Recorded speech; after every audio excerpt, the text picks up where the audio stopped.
Du coup, je m'appelle Mathéo Bernard et je viens de finir le master avec l'NCCube et GEM, Management et Marketing de l'énergie et de la transition énergétique. Avant de rejoindre le master entre GEM et l'NCCube, j'ai fait 2 ans de classe préparatoire à Lyon. Puis, à l'issue des concours que j'ai passés, donc les concours nationaux, j'ai rejoint GEM, où j'ai fait le parcours grande école pendant 2 ans. Suite à quoi j'ai fait 1 an de stage de césure, 2 fois 6 mois, j'y reviendrai. Et enfin, j'ai rejoint l'année dernière le master GEM NCCube. J'ai fait ce choix de master parce qu'en fait, pendant mon année de césure, je ne savais pas du tout ce que je voulais faire. Et je me suis pris de passion pour les sujets de transition énergétique. À l'époque, c'était une actualité très brûlante. Et donc, j'ai vraiment été très intéressé par ces sujets. Donc, j'ai fait 1 an de césure à la Commission de régulation de l'énergie, la CRE, donc différentes missions. Et à partir de ce moment-là, je savais que je voulais continuer mes études dans l'énergie.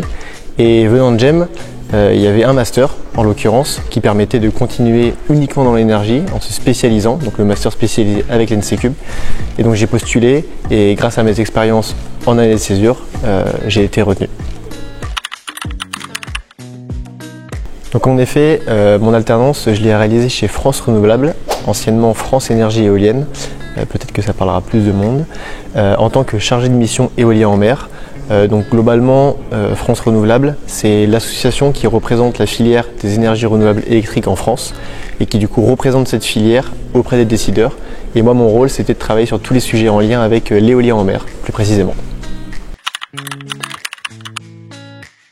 Donc à l'issue de mon alternance, j'ai eu la chance de pouvoir continuer chez France Renouvelable et donc je continuerai chez France Renouvelable en tant que responsable éolien en mer.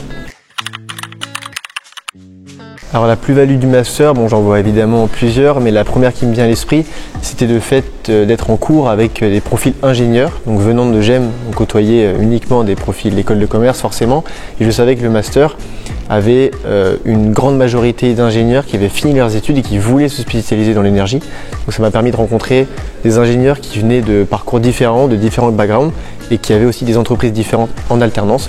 Donc ça a été une des grandes plus-values.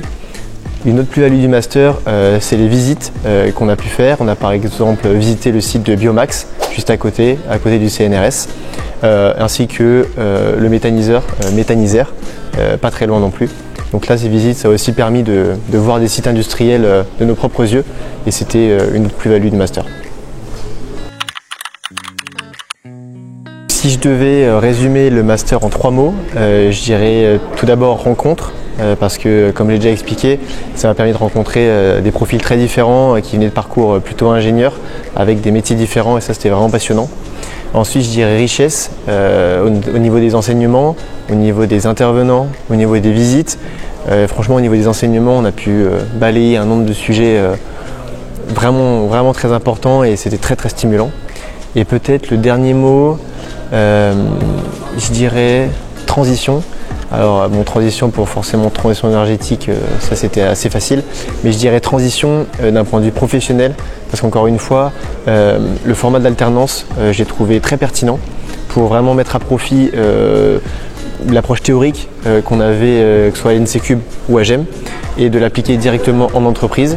Puis après, pour déboucher sur un métier, c'est aussi plus simple d'avoir fait une alternance. Donc pour ces 2 raisons, je dirais transition.